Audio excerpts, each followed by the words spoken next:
അള്ളാഹുവിന് മുത്തുനബിയോടുള്ളതാകുന്ന സ്നേഹം മനസ്സിലാക്കി.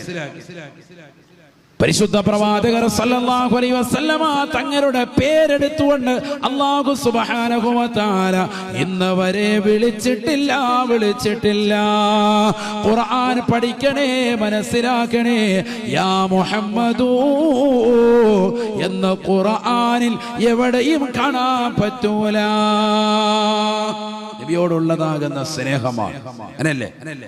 ഏറ്റവും നല്ല സ്നേഹമുള്ളവർ പരസ്പരം എന്ത് വിളിക്കൂല? പേര് വിളിക്കൂല.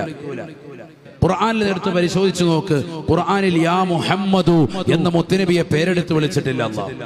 യാ അയ്യുഹൽ മുദ്ദസ്സിർ, അല്ലയോ പുതപ്പിട്ട് കിടക്കുന്നവരെ.